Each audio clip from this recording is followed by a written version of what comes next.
Olá, tudo bem? Estamos aqui para a nossa terceira aula sobre a história do metodismo.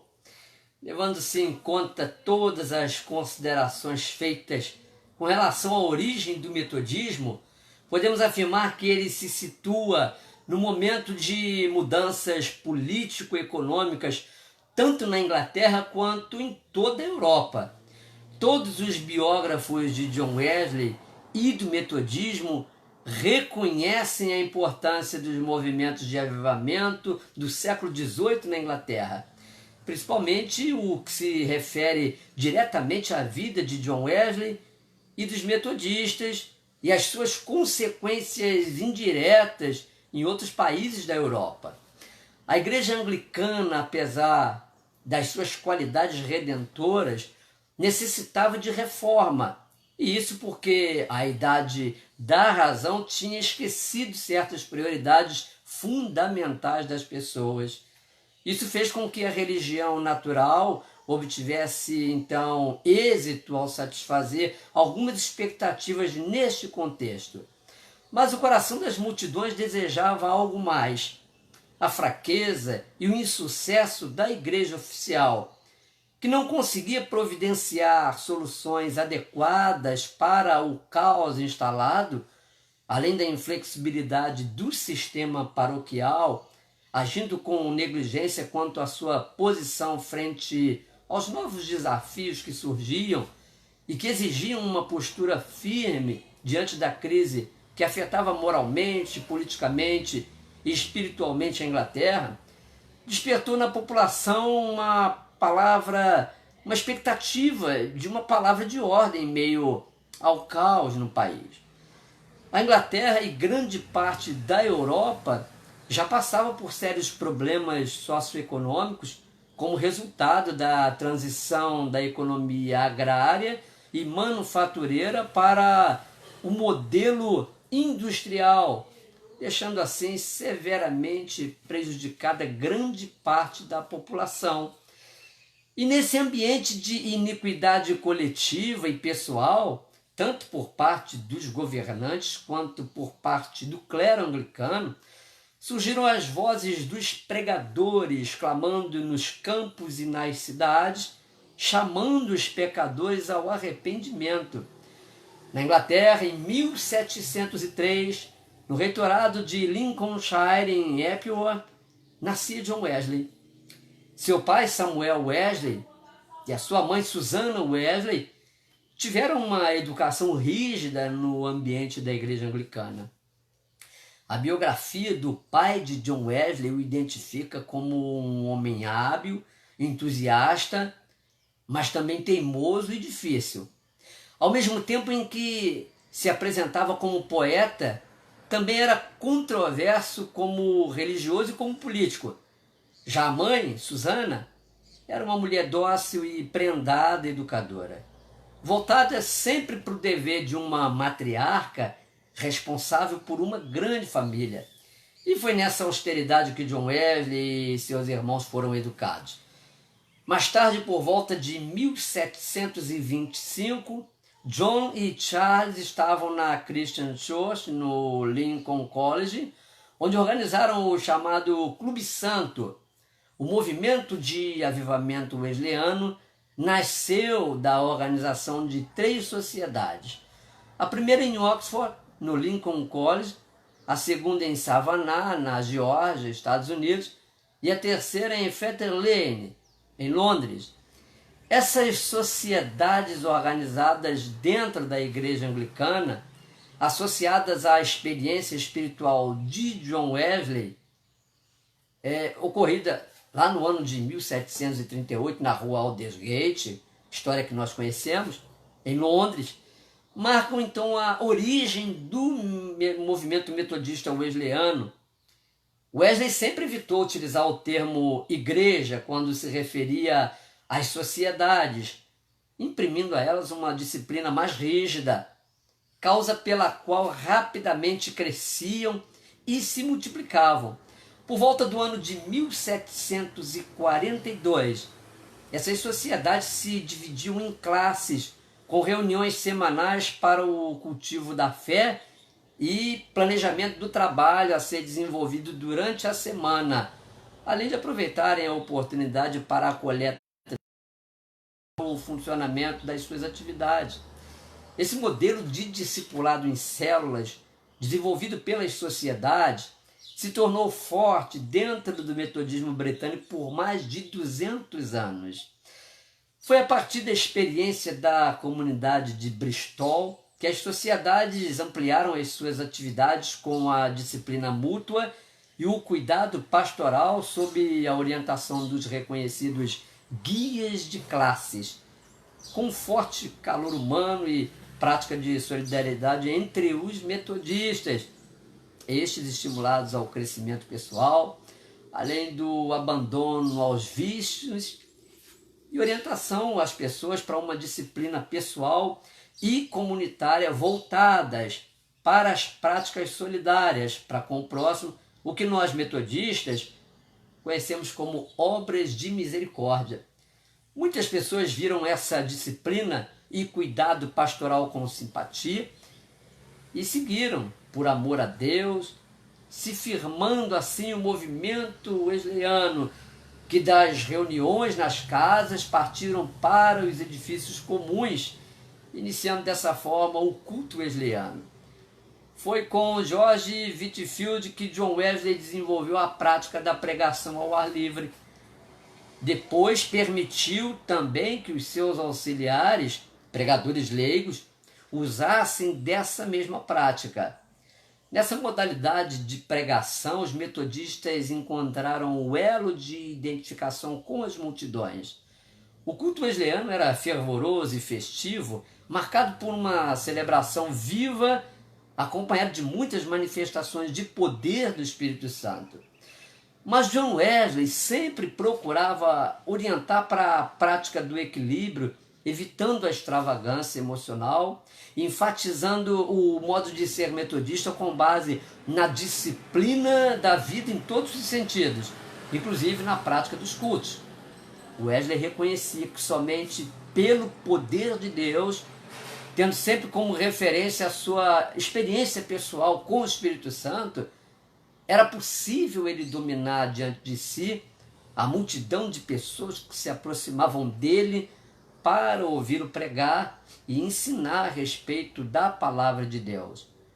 Com os seus sermões extensos e profundamente marcados pela revelação espiritual, ele prendia a atenção dos seus ouvintes. Os biógrafos, ao escreverem acerca de John Wesley e de George Whitefield, declaram que eles eram muitas vezes tanto hostilizados quanto agredidos pela multidão, mas sempre voltavam ao mesmo lugar onde tinham sido afrontados. A multidão se rendia diante do carisma de Wesley, ouvindo-o atentamente, e, quando envolvidas pela emoção, muitas pessoas se confessavam pecadoras e, diante dessa situação, envolvidas pela espontaneidade, louvavam e adoravam a Deus, o que fazia com que tivessem uma forte experiência espiritual durante as celebrações.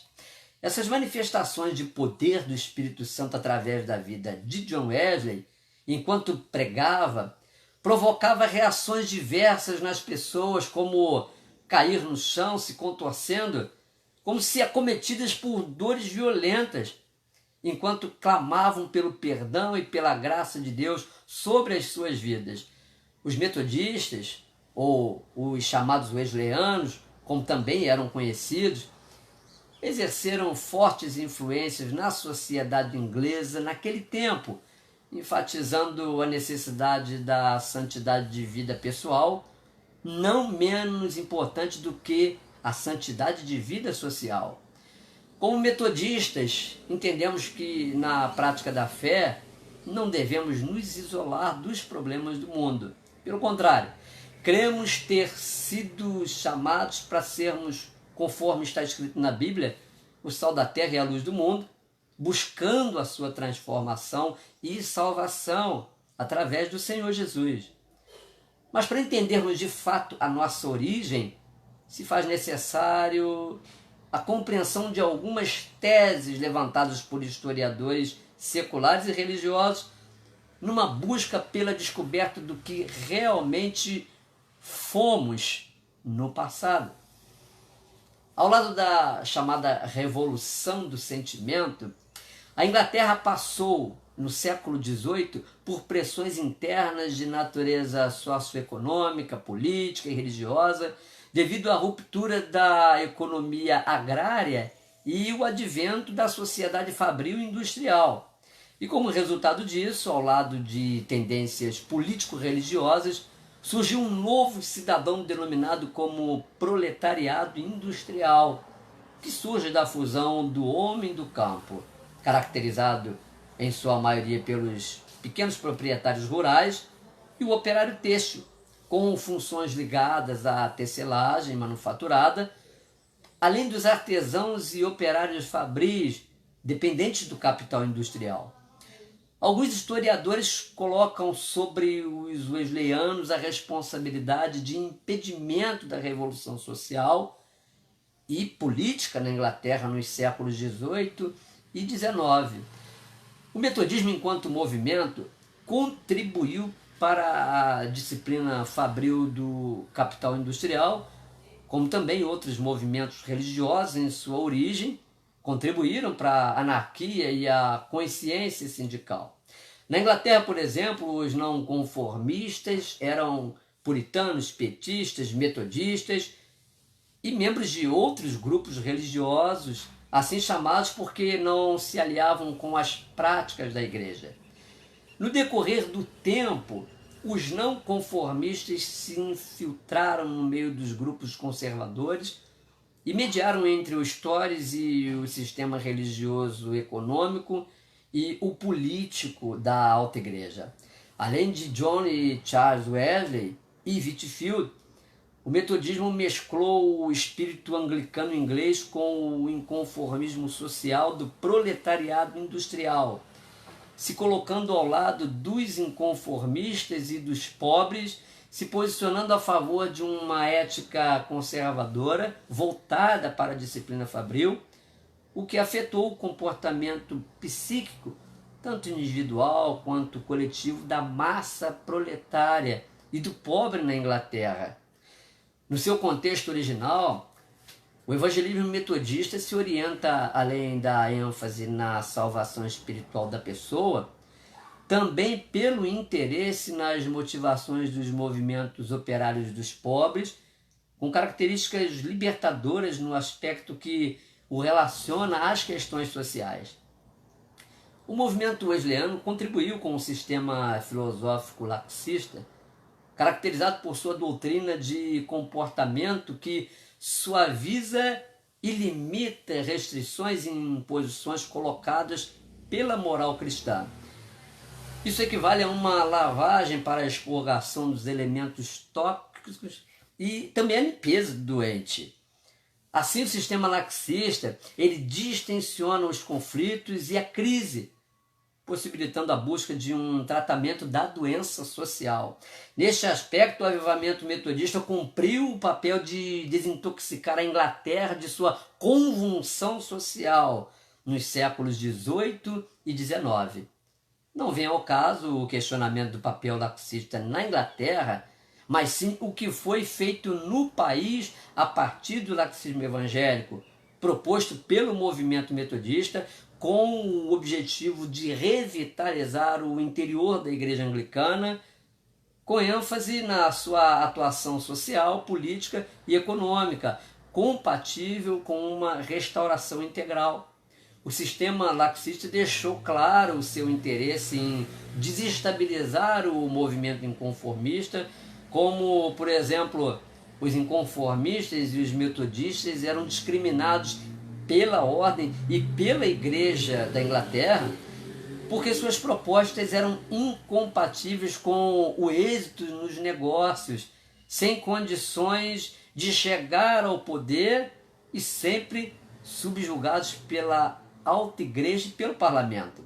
Além disso, os pobres eram expoliados e os trabalhadores controlados pelos sindicatos e pelo parlamento, tanto por parte dos Tories quanto por parte dos Clapham. Isso quer dizer que qualquer acusação aos metodistas como uma classe de gente alienada e associada ao sistema significa um erro no julgamento quanto à interpretação dos fatos históricos ocorridos na Inglaterra nos séculos XVIII e XIX. Temos então, de um lado, Halevy, que, considerando o metodismo como um elemento aglutinador da burguesia industrial, composta pelos trabalhadores, e do outro lado Thompson, que situou o metodismo nas classes mais baixas, afirmando que havia muitos pobres entre os metodistas. Com base nessa segunda perspectiva, os metodistas se identificam com a ética puritana em um novo ambiente, aberto aos grandes proprietários de indústrias e aos fabricantes ligados aos operários, numa abertura de acolhimento dos assuntos cujos interesses se relacionam com os pobres. O problema é abrigar, de maneira religiosa, a burguesia industrial e os setores do proletariado ao mesmo tempo, o que não é nada fácil se não houver clareza na prioridade dada pelo metodismo à experiência religiosa e não à intolerância e à intransigência. No sentido conformista, John Wesley recebeu influências de Tiago Armínio, sendo tais influências de natureza tanto agostiniana quanto calvinista, no que diz respeito à eficácia da graça de Deus, como pode ser descrita em 3 momentos da sua vida e do seu ministério. Primeiro, trabalhando pela igreja. Segundo, priorizando a prática religiosa voltada para a conversão. Terceiro, enfatizando a disciplina metódica em todos os aspectos da vida. A disciplina fabril criou uma máquina moral eficiente para controlar a sociedade. Nesse sentido, uma ala dos metodistas se aliou aos Clapham para exercer esse controle ideológico, aplacando a força revolucionária dos inconformistas, da classe operária e dos pobres. A Inglaterra vivia um período de prosperidade econômica paradoxal. Os estados, os lords e os burgueses enriquecidos pela industrialização e a extrema pobreza, conforme registradas pelas grandes concentrações urbanas, particularmente ao norte da Inglaterra. O reflexo desse fenômeno da Revolução Industrial criou um novo tipo de relação, a produção fabril e industrial, exigindo mão de obra disciplinadora para o sistema fabril. Outra questão está relacionada ao êxodo rural, que trazia para as cidades um grande contingente de pessoas pobres e despreparadas para conviver com a disciplina fabril. Isso fez com que em pouco tempo fossem criados os bairros proletários que abrigavam parte desses pobres e andarilhos. Essas pessoas foram então privadas das terras cedidas aos grandes proprietários para experiências científicas de um novo sistema de produção agrícola. E durante o reinado de Jorge III, no século XVIII, estes artifícios eram empregados por meio de atos parlamentares privados. Durante o seu reinado foram aprovados 3.534 desses atos e cerca de 4 milhões de acres ficaram disponíveis para esses novos métodos de cultura. Dessa maneira, camponeses viram suas terras suprimidas e, através dessas agregações de terras, formavam-se os latifúndios com a justificativa do uso de novos métodos científicos em favor de uma maior produção. Isso significou uma verdadeira expoliação de bens dos camponeses sem condições de trabalho, tanto na pecuária quanto na agricultura, e também prejudicados na calefação. Calefação é um sistema de aquecimento utilizado principalmente em residências e outros ambientes fechados, caracterizado por um método comum em regiões onde há predominância de climas temperados durante as estações climáticas mais frias, como o outono e o inverno. Isso tornou quase impossível suportar o inverno, fazendo com que os camponeses adoecessem, se entregassem à preguiça e à embriaguez, com a maioria deles emigrando para as cidades do norte, onde as indústrias procuravam mão de obra. A revogação de uma lei que obrigava a reservar uma faixa de terra comunal para cada casa construída, chamada Lei do Tempo de Isabel, ocasionou o êxodo do campo e assim se formaram os bairros pobres, depois denominados favelas. Muitos desses pobres camponeses entre 1749 e 1763 foram atraídos pelas colônias canadenses e americanas, se estabelecendo no campo onde trabalhavam para os senhores da terra. Até o século XV, os camponeses eram os proprietários independentes e os rendeiros. No século XVIII, os rendeiros passaram a ser os prestadores de serviços a gentes de boas famílias, enquanto que os proprietários viviam para a caça e os trabalhadores passaram a ser escravos. Mas durante as guerras ocorridas entre França e Inglaterra, esses proprietários, como classe média rural, tendeu ao desaparecimento. A situação de mudança agroindustrial mudou o ritmo da produção artesanal e agrário para o fabril e industrial. O trabalhador rural, já espoliado no campo, obrigado a se deslocar para a cidade, acabava ficando na miséria. A separação entre produção e produtores criou uma economia abstrata e desconhecida na Idade Média. Criou-se então a Lei dos Pobres, numa perspectiva de amenizar o sofrimento dessa massa. Mas o remédio causou o efeito inverso, com o resultado de alto prejuízo à classe operária. Daí a explicação para o sentimentalismo religioso de Wesley, ligado a uma experiência mística e de santidade social, direcionada ao serviço do homem e da sociedade como uma tarefa produtiva. A partir de então, a disciplina fabril como força de trabalho baseada no novo sistema de produção passa a justificar a contribuição metodista para a sociedade inglesa dos séculos XVIII e XIX.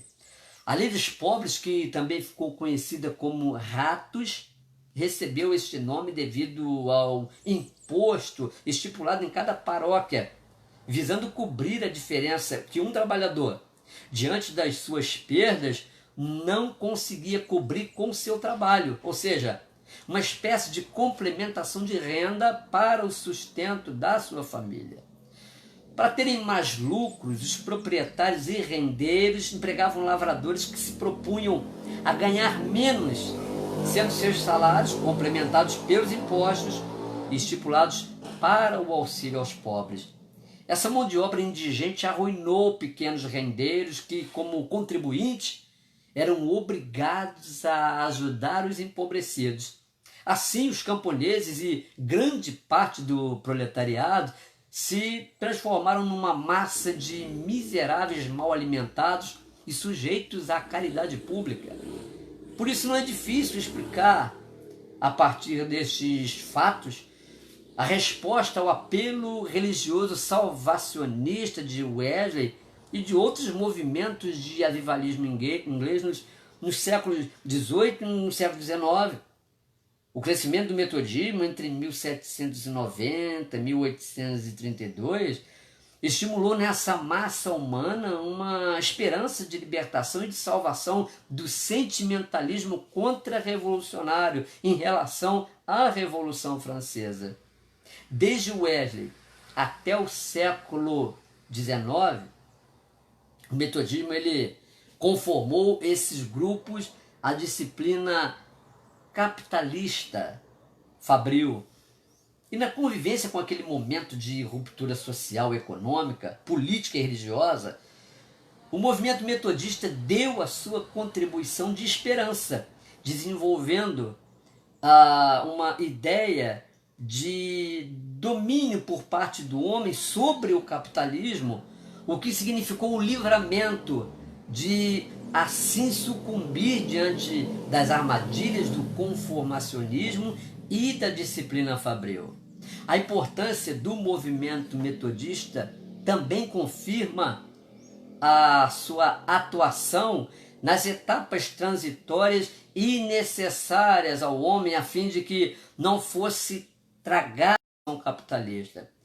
E nesse primeiro momento da nossa origem histórica, é importante compreendermos a nossa herança religiosa dentro do contexto da efervescência social, econômica e política da Inglaterra e de toda a Europa no século XVIII.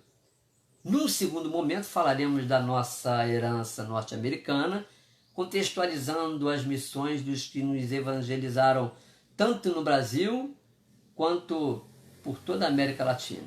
É importante descobrir a nossa origem avivada, carismática e pentecostal dentro do contexto histórico da igreja do século XVIII, com uma visão segura, serena e imparcial daquele momento histórico.